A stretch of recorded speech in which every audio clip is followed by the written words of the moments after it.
morning. You are now tuned in to another edition of It's Too Early for All That. I am your humble host, Jay, filmmaker, animator, and your guide to everything under the sun. I've got coffee in hand, excitement in my heart, and I'm ready to kick the day off with some fresh, hot takes. And I'm joined by none other than my ride or die Lee. How are you doing today, my good man? I'm fine. Man, let's get into it. So it was just announced today that the Wayans Brothers are reuniting for the first time in 18 years to develop Scary Movie 6. Lynn jumped online. He said, "We're back. After 20 years, the Wayans Brothers are finally going to give the fans what they've been asking for, a return to the Scary Movie franchise. We're looking forward to having fun on the big screen again." What do you have to say about that, bro? Exciting. Even if it turns out to be not great, I feel like it'll still be financially successful for them just because of all the excitement, fervor, what have you, around them returning to the franchise. Because even if it's, I feel like even if it's reviewed poorly, people still be like, oh, those are just critics. Those are just people that don't know what the fuck they want. I'm still gonna go see it. Because there's still, how was A Haunted House reviewed? Do you remember? Their movies are reviewed well Okay, in general, so even in the so past. that's a perfect example. That was not reviewed well. I didn't go see it in theaters, but whenever you're out at the homie spot and y'all like just smoking or just hanging out waiting for, before shit to kick off that night, just chilling, that shit plays. That shit plays. It's You gotta hilarious. remember though. You have to remember though, when the Scary Movie movies were dropping, you were too young to get into R-rated movies. You Mm. couldn't. Yeah, you were too young. I was too Yeah. young, so I had to see it. I had to borrow a VHS copy and show my age. I had to borrow a VHS copy of Scary Movie 2. When I saw it, wore it out, man. I literally like broke that Pause. guy's tape. Wore it Pause. out. All Diddy. Pause. I'm excited for this. I know the Wayans brothers are old. I would like to see them bring in new blood. I hope Keenan gets behind the camera. I would love for Keenan to direct. If he still has it, I know he does. But I want to see Keenan. I want to see some Wayans on screen. And I just want it to be fun again. None of that goofy movie stuff. I want vintage Wayans comedy. Not that dance movie didn't do it for me. Dance flick. Did you see it? I Spoof don't movie. remember it. Not good. It's not their best. It's not Was their that a brightest. Jamie Kennedy one No. It's a Wayans or brothers. Bobby It's Lee? just the generation after uh this generation. It's the younger generations. I was Okay. like Damon Wayans Jr. It's not good.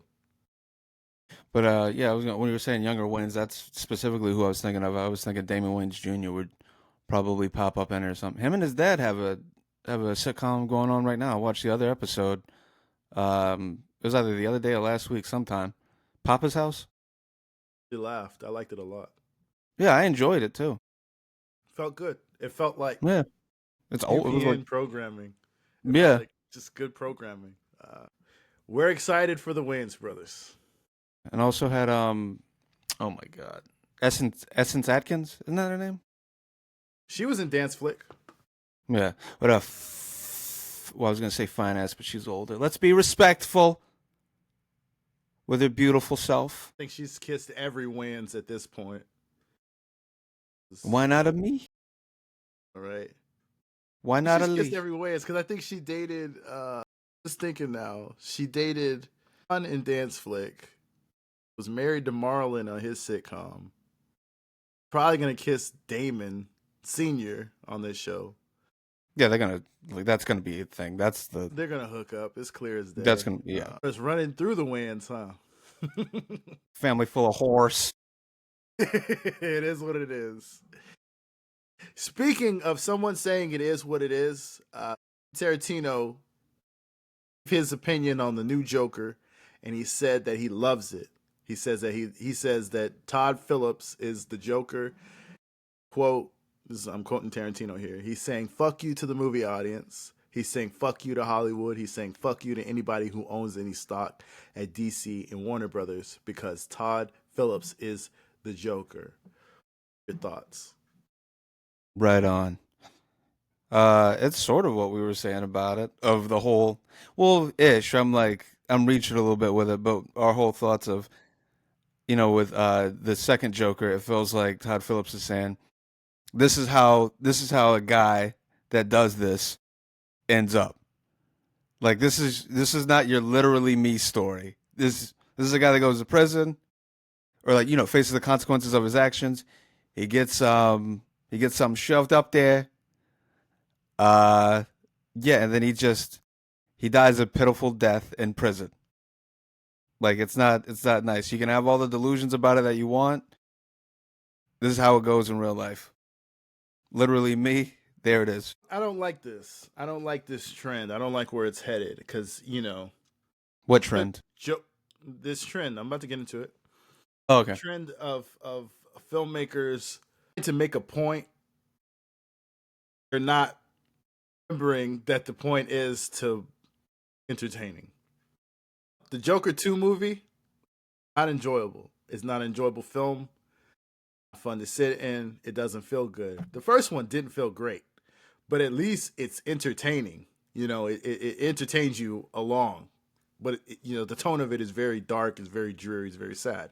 This one is just boring film, and it's not good. And the songs that are chosen don't really fit the scene, and the way it's composed and put together, it's done in a way feels purposeful, like it's purposely not trying to entertain you. I feel like it's a bit of a troll, and I could see if coming movies because they don't want to. People took Joker the wrong way, like you said. People took Joker the wrong way, and it feels like this movie is like you're not supposed to like him. You're This is the real Joker. And tell us that in the most uninteresting way it can possibly be done. And I feel like with all these upcoming reboots and remakes, that's what movies are going to start doing. Is taking characters that people admire, even though they're not supposed to admire, or like, even though they're not supposed to like, and purposefully like make them really shitty. Like the movie's not a good movie. Like I could totally see them doing that with the upcoming American Psycho film. I could totally see them doing that because too many people are worshiping Patrick Bateman, uh, thinking that he's a cool person. Hollywood is trying to tell people how to feel and how to feel about characters. And I feel like if this is a new trend in filmmaking, I don't like it. Because the whole point is just make the art and let people react to it however they react to it. You know what I mean? Like that's just how I feel. Well, I like it only because I do have contempt for modern these modern audiences. Well, basically the complainers, the people with the low literacy IQ, whatever the fuck you would call it, low media literacy, that complain about everything, don't understand what the fuck they're looking at, so they get upset and then yell about like, I don't know, some imaginary boogeyman with like blue hair, whoever the fuck they're always talking about, where they're saying these blue haired Hollywood elites or whatever the fuck.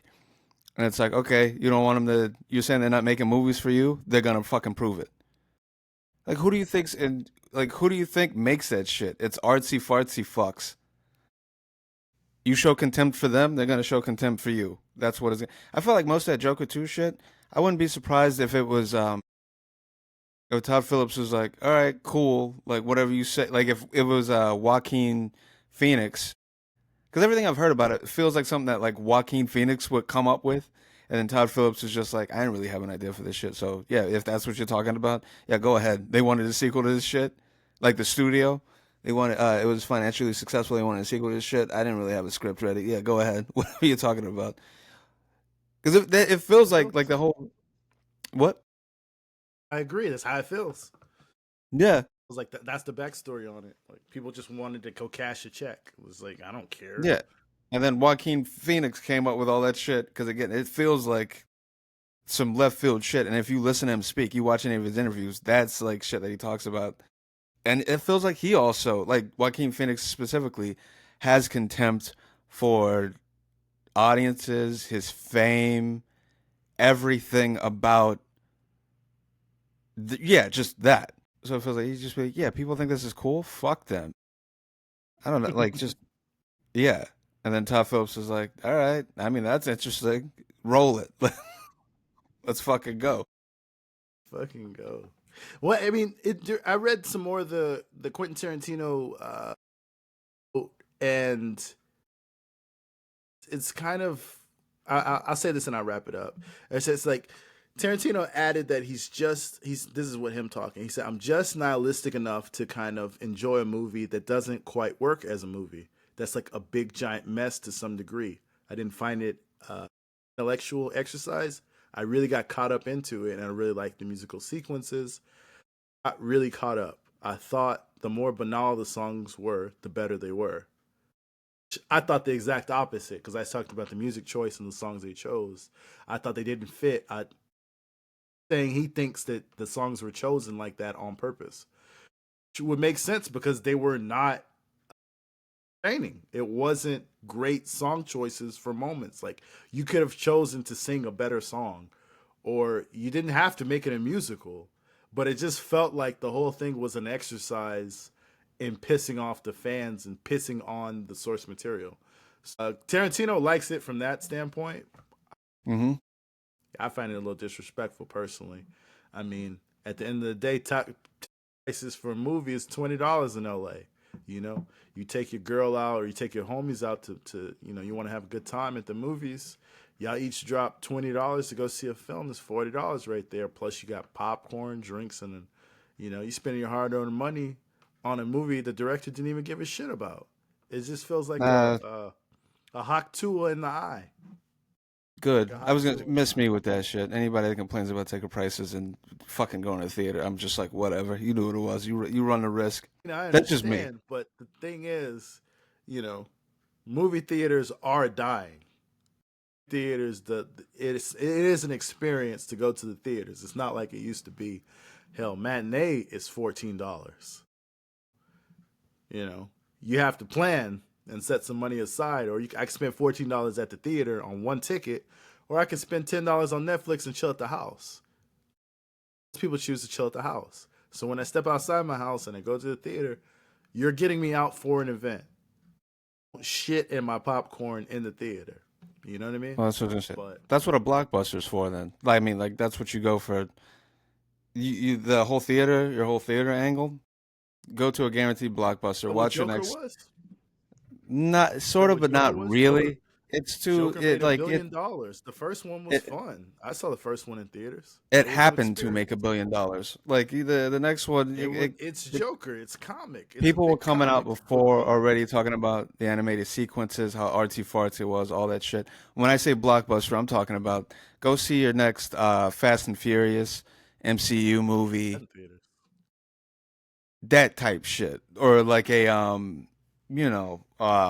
did I already said MCU, didn't I? Yeah, yeah, but that type shit where it's like and a whole audience experience where everyone's gonna be, oh, are you gonna get like that? This is not me getting like weirdly like racial. This actually happened to me where it's just like you get that one and it's like every time. I have nothing against Asians where it's like that one Asian chick that sits next to you during a Marvel movie, and anytime something dramatic happens you just hear under her breath going every time. It never annoys me, but I always just find it funny whatever happens because it's always the same type of Asian chick, like just small cutesy ones that like are really into the movie, taking it way too fucking seriously, and then I'm just sort of sitting there rolling my eyes, going like, "Bitch, it's a movie. Like, come on, like Groot's gonna be fine. What are we doing?" Her I'm not boy, gonna lie to you. yeah. Then I look over and her boyfriend's sort of tired of it too, or he thinks I'm gonna be upset, and it's like, no, dude, it's cool. But yeah, go see those. Go see those in theaters. Go see those guaranteed hits. Of wanting to bring the feeling back, a pastime. Head coach of Boston Celtics, Joe Mazzulla, wants to bring back fighting in the NBA, saying the biggest thing that we rob people of from an entertainment standpoint can't fight anymore. I wish you could bring back fighting. I just don't get why some sports are allowed to clear the benches. We just have a ball. The other sport has some of the hardest surfaces and playing instruments with pucks and sticks, and we're not allowed to throw down just a little bit. Thoughts? Just make Zuba's sure. comments. He's talking about basketball, right? This was Head about basketball. coach, the head coach, current NBA champions, the Boston Celtics. They just won the ring a few months ago. As the most What does he valuable players on the court, and he's talking his shit. what does he mean bring back? I never thought fighting was allowed in the NBA. What era was that? It was never allowed, but it That's happened. what I'm saying. Yeah, it Happened. happened, but when it happened, it was always like news, like Malice in the Palace. Like that wasn't supposed to happen. Alice in the Palace is like a different ordeal. Well, But it's different like because we're that's just when they talking went up about into the fight. Yeah, stands and fought fans and shit. they fought fans. Yeah, Yeah, you can't. I'm talking about just like but I'm Kobe like, look, Bryant had a fight with Kerry Childs or name Childs. I can't remember his first name. Or Hakeem Olajuwon had a big fight early '90s. but Rudy that shit wasn't allowed Tomjanovich, then. he had his never was allowed, but Rudy Tomjanovich had his nose broken on the court by I think by Moses Malone, if I'm not mistaken. Fights in the NBA. Literally, people were getting body slammed that played like Detroit Pistons. They call them the bad boys from Detroit because every time you played them, they literally picked you up and body slammed you. Yeah, they would do So, I weird. mean, Yeah, would literally body slam you. It wasn't no, like I they know. were Isn't kind. that why the They Bulls would actually like teams would actually work out to get bigger and stronger just to have to deal with the the Detroit Pistons? Yeah, legit, yeah. So it was a different era, but at the end of the day, those guys weren't worth two, three, $400 million. yeah, So that's what I'm saying. So this I don't. motherfucker's talking about Yeah, bring back the Attitude Era. I fucking like what is he talking about? That shit was never allowed. That shit was never cool. it Like was what he's always cool. no, I mean it was cool, but like what he's saying like doesn't compute because he's like bring it back when it was never allowed. So he's not really talking to anyone but the players. It seems like if you really get down to it, all he's saying is like y'all some bitches. Why don't y'all like start smacking people up for real for my entertainment? That's low key what he's saying. That's a call to action. I agree. I think what he's Yeah. saying is that Because there's there's no so way the much. league has any control over it, like real control over that, unless he's like, don't fine them for fighting and shit like that. But they've always been, This is what haven't they he's always saying. been This is what I fined? think. This is what I think he's saying. There's so much trash talk when you watch a game and you hear like the players mic'd up and the things that they're saying to each other. There's so much like sub dissing and just like sneak dissing and trash talk that fans pick up on their phones and they'll be like, "Oh my god, I can't believe Anthony Davis said that to him," or they said that to Bronny or LeBron or LeBron's son or because like there's Bron in Bronny's debut game, he plays for the Minnesota Timberwolves. He tells Bronny, "Ain't no need for you to take a shower. You ain't gonna be here long enough to sweat. We just here to get a little moment with your pops. We gonna send you back to the G League." Like he literally says that, and fans hear that and just like, dude, this is crazy.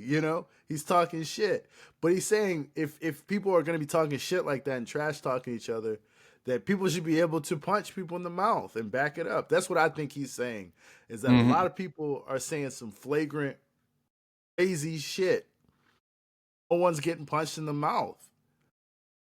Just think that he's saying watch your mouth. That's what I think that's just saying. We Okay, should take but it it's back like to where people watch their mouth. that's what the court's for. That's what the game's for. To get let Bronny get in, drop his shit, and be like, oh, and then just get over his face like, oh, I need to take a shower. I need to take a shower. Like, just that's what it's for. So, yeah. But you know what? I'm But it's changing my opinion. I agree with you. And the reason I agree with you is because of this. I did not enjoy any of much basketball, but you heard Draymond Green? I love listening to that nigga shit talk about anything. But sorry, I know who he is. Yes. Oh, he is. Okay. Well, basically, Yeah. his whole highlight reel of last year was just him fake acting like he's throwing his arms up in the air while he kicks someone in the nuts, stomps on people's chest when he's coming down and like looks that way like he didn't see that guy's chest there and his size 18 shoe land right in the center of the guy's chest. So he's not a And fan he favorite. No, he's a dirty player. Okay. And you know what? No, I got that. He's a heel. He's a heel. If this was WWE, Draymond Green is a heel. He's Triple H in the mean era. He's it up. But I can't lie. I don't like to see any of his dirty plays because they're not even well constructed.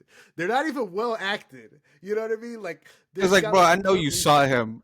like he's got a clip where yeah, he's got a clip where he's jumping for the ball and you see his right leg go straight up into the nuts of a dude and then he grabs the ball and he comes down like, yeah, I got the ball. Oh, why is he on the ground? You know, like Yeah. he's not good at it. So I don't want to see a bunch of Draymond clones around the league. Yeah, I agree with you, Fulton. We should keep it on the court. You know, Well, I mean, like, I didn't even. I advocate for violence. Normally, I think violence solves a lot of problems, but I don't think it solves it in this instance. I think that they should play it out. I wasn't even thinking about it like that though, with like the Draymond Green style of like dirty playing and then covering it up. Because I was thinking it was just more like openly. He was talking about more openly flagrant aggression, the way that it used to be, where like somebody would just do some move, maybe you get in your feelings about it a little bit, throw a basketball at the back of that dude's head, and then they would square up. Like those are the old tapes I saw. Those are the old highlights I saw. It wasn't them faking. It was like they would. It wouldn't be like what you just described with Draymond Green. It'd be like, oh, what happened? It'd be like somebody turn around and the dude be like, yeah, nigga, that was me. And then they would get each other's face. I don't know. I do want to see a change in the attitude of the players, though. I do want to see them be more competitive. A lot of players are sitting out with they're getting fat ass contracts and then just deciding, fuck it, I'm not gonna play. Announced that he's probably not gonna play any more back to back games for the rest of his career. So like, you know, he's not gonna play Monday and then Tuesday. It's like, no. If I play Monday, I'll sit out Tuesday. It is what it is. And he just signed $190 million contract for 3 years. So how are you going to help your team win a championship? They put all this money into you. Fans are showing up for the Monday, Tuesday, and Wednesday game, and you're just deciding I'm not going to play in 30% of them. You know, and who's going to pay all that $190 million? I mean, we're supposed to buy tickets to see you play. So I understand load management. Pause, and I understand. I'm You sorry I know, started that. I should. I'm not trying to bring that in I here. understand. Yeah, yeah. No, that's cool. I understand load management and I understand taking care of your body, but at a certain point, it's very disrespectful to the fans. You know, this is reaching Todd Phillips level, if you ask me. Let them stay disrespected. Fuck them niggas. You know how I feel about fans. You know how I feel about audiences. That's gonna be Fans me all hate day. audiences. I hate these people. This has been another episode of It's Too Early for All That. Have a great Wednesday. If you're at work, subscribe and hit the bell notification so you can know of the next episode. And if you're a modern audience member, step in front of a bus.